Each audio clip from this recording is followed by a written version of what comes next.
Hey everyone, welcome back. Hope you're having a fantastic day so far. So a new debt commission was just approved by a House panel, but some people claim that it was designed to cut Social Security and Medicare benefits. We'll be covering that. Plus, a top Republican candidate just dropped out of the presidential race. We'll be going over who. And Nikki Haley says that both Biden and Trump are equally bad for this country moving forward. We'll be covering her comments as well. But before we go ahead and dive into the main content of today's video, if you wouldn't mind helping me out real quickly by just giving this video a like, that just helps out with the good old YouTube algorithm, and also consider subscribing to my channel if you have not already. Also, if you would like to receive up to $9,000 in free stocks or $9,000 in free cash, in a pinned comment below, I will be leaving a link to Webull. All you have to do is once you click on that link is just sign up for a free account and then deposit at least $1. At that point, Webull will be sending you at least 3 free stocks worth up to $9,000. And once again, if you do not want to invest at this point in time, all you have to do is just sell those stocks for what they're worth and then transfer that cash value right back to your bank account.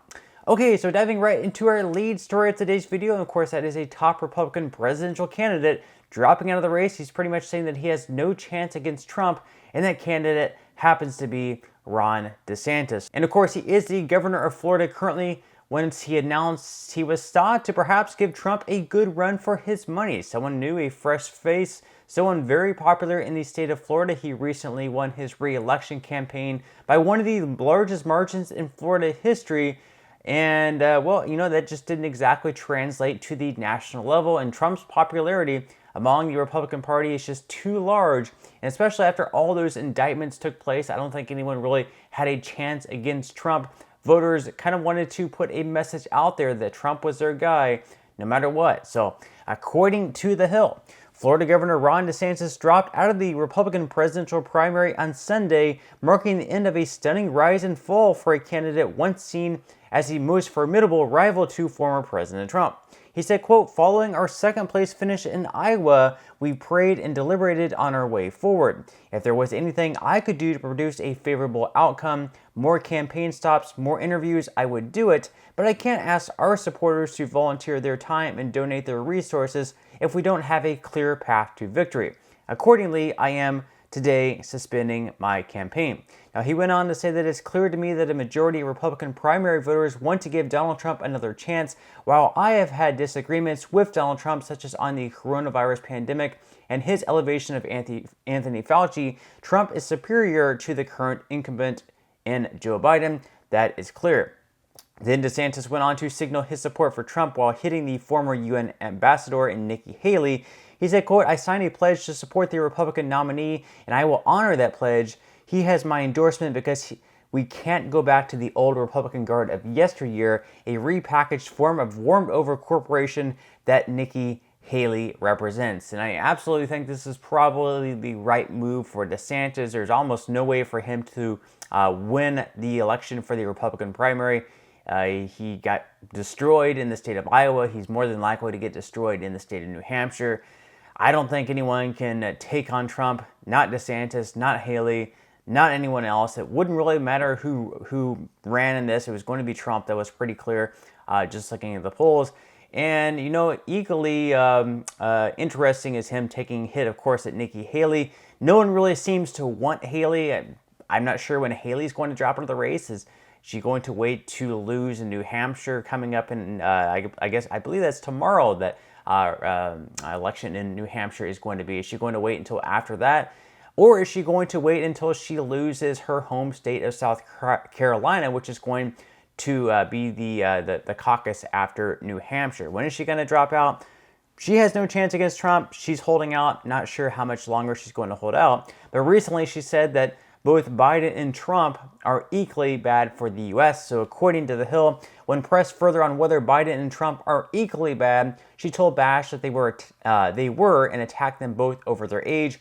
She said, quote, "I mean, if either one of them was good, I wouldn't be running. Yes, they are equally bad. That's why I'm running. It's because I don't think we need to have Biden or Trump. I don't think we need to have two 80-year-olds sitting in the White House when we basically got to make sure that we can handle the worst situation that we're in." She said, "We need to know that they're at the top of their game. We need to know that they can take care of our national security and our economy. Right now, I don't think that people feel like that with either one. So that's why we're giving them a choice, she added. And while a lot of Americans don't think that Biden or Trump could be the guy moving forward, a lot of them have a very unfavorable opinion of both of those candidates. They don't exactly have the most favorable one of Nikki Haley either, and that is very clear by the polls, where she did not win the state of Iowa. She did not even get second place in Iowa, and she's about to get beat up pretty bad in the state of New Hampshire whenever the final votes come in.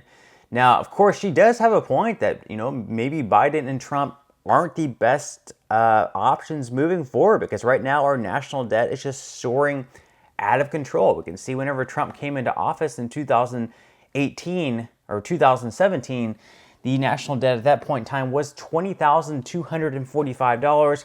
Each year after that, 2018, 2019, and then 2020, it moved in the wrong direction, especially 2020. But that was because a lot of the pandemic bills. That's when the debt, exploded even more.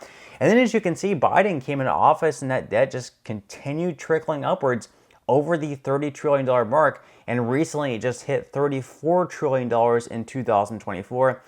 And although Congress is the one who approves spending, it ultimately can be the president who ends up vetoing any of these bills. And something that we need to have happen over the next few years is for our national debt to go down, and we need to have a president who's willing to step up and lead that way. And we actually had a new bill that was approved by a House panel to hopefully cut some of the debt that we have.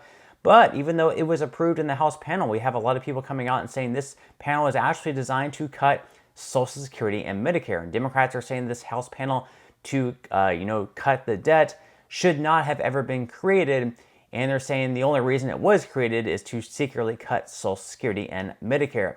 So according to roll call, bill to create new debt commission approved in the House, but measure seen by critics as first step in curbing benefits for seniors, low-income households. So basically, the bill would create a 16-member fiscal commission evenly divided between House and Senate members and Republicans and Democrats, and including 4 non-voting members from outside of Congress. The commission would be charged with writing a report and legislation to improve the long-term fiscal condition of the government, reduce the deficits and debt, achieve a sustainable ratio of debt to gross domestic product by fiscal year 2039, and improve the solvency of the federal trust funds, including those that finance Social Security and Medicare.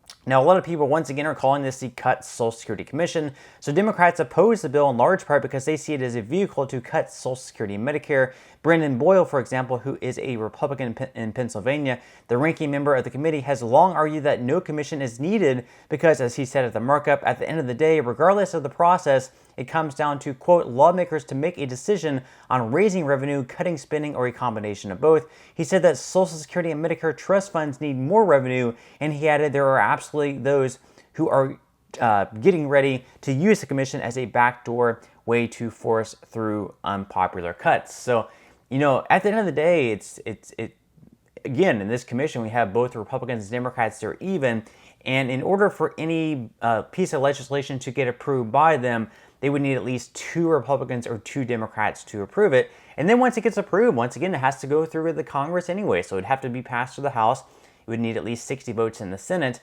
And then Biden, Trump, or whoever is president at the time would then have to sign the bill into law. So at the end of the day, even if this House panel approves some piece of legislation that would cut Social Security or even fund it, it would still have to pass through Congress.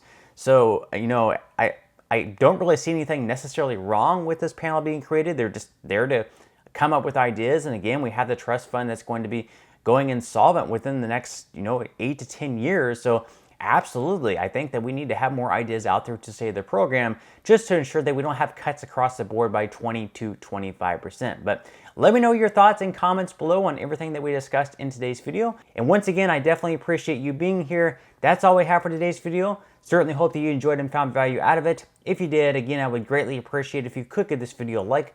Consider subscribing to my channel if you have not already, and I will see you in the next video.